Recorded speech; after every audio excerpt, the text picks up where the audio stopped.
नारद अरु कार्तिकेय का सुंदर सरसाख्यान पाए तुरंग प्रसिद्ध हो किया यज्ञ महान। ब्रह्मा जी कहते हैं, हे नारद जी, तब वहां उपस्थित हो कार्तिकेय ने भक्ति दायिनी कई कथाएं कही।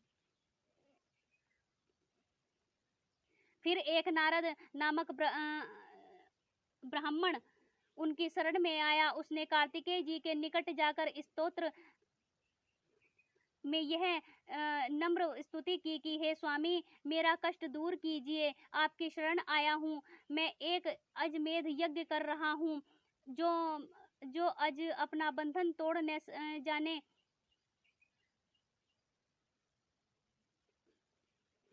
कर रहा था, जो अज अपना बंधन तोड़ने जाने कहाँ चला गया। मेरा यज्ञ भंग हो रहा है, परंतु मुझे आशा है कि आप जैसे स्वामी के रहते मेरा यज्ञ भंग नहीं हो सकता। आप अखिल ब्रह्मांड के स्वामी और सेवा योग्य समझकर सब देवता आपकी स्तुति करते हैं।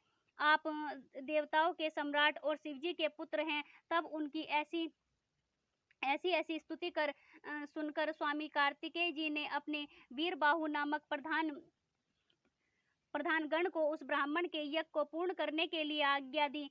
वह महावीर गण उस अज को ढूंढने लगे। उसने सब ब्रह्मांडों में उसे खोजा, किंतु उसका उपद्रव तो उसने सुना कि यहाँ उसने उपद्रव किया था, परंतु उसने पाया नहीं। तब कुमार का वह गण विष्णु लोक में गया। वहां उसने देखा कि वह महाबली आज बहुत उपद्रव मचाए हुए है। फिर तो कुमार का वह वीरगण उसको पकड़कर अपने स्वामी के पास लाया। भगवान सारे संसार का भार लिए उसके ऊपर चढ़ बैठे। वह उन्हें लेकर त्रिलोक्य की परिक्रमा करने लगा। एक ही मुहूर्त में वह समस्त त्रिलोकी का पर्यटन कर आया। फिर आकर वहीं खड़ा हो गया जहां से वह भगवान को ले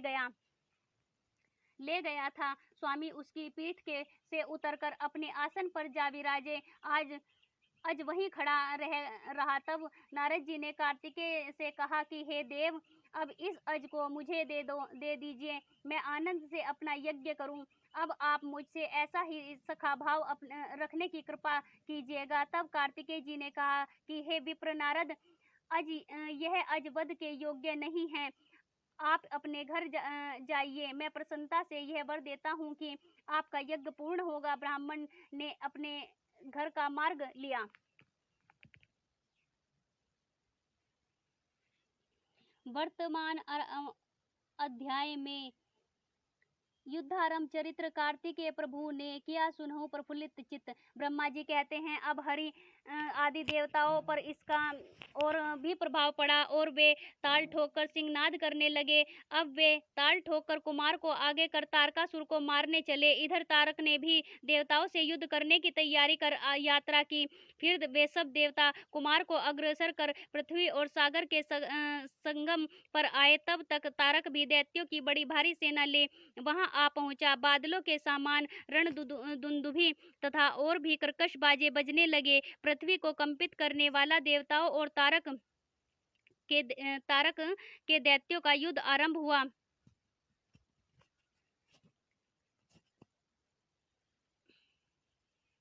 चरणों और जंघाओं में प्रहार होने से देवताओं की ओर से इंद्र कार्तिकेय कुमार को हाथी पर चढ़ा आगे हुए। उनके पीछे लोकपालों सहित देवताओं की बड़ी भारी सेना थी। तब तक कुमार इंद्र का हाथी छोड़ एक दूसरे रत्न जड़ित यान पर जा चढ़े। प्रचेता ने उन पर एक कांतिमान छत्र रखा, जिससे चंद्रमा सी किरणें निकल रही थी और जो बड़ा ही प्रभाव वाला था। इसी समय दोनों पक्षों ने भयानक युद्ध आरंभ किया। क्षण मात्र में पृथ्वी रुंड मुंडों से व्याप्त हो गई। सैकड़ों तथा हजारों वीर कट कट कर पृथ्वी पर गिरने लगे। कबंध नाचने लगे, रक्त की नदियां बहने लगी। सैकड़ों भूत प्रेत आ गए। गीदड़ और गीदड़ी अनेक प्रकार से मांस भक्षण करने लगे। इसी समय महाबली तारक ने एक बड़ी सेना लेकर देवताओं पर प्रचंड आक्रमण किया। युद्ध में उल्लसित इंद्रादिक देवता उसे रोकने लगे, परंतु वह न रुका। फलतः देवताओं ने अद्भुत पराक्रम कर देवताओं का नाशकारी बड़ा युद्ध किया। इतने में दीति पुत्र तारक अकेले इंद्र से युद्ध करने लगा, मानो यमराज और जंभ युद्ध कर रहे हों। यह देखकर अन्य देवता भी दैत्यों से पृथक पृथक युद्ध करने लगे।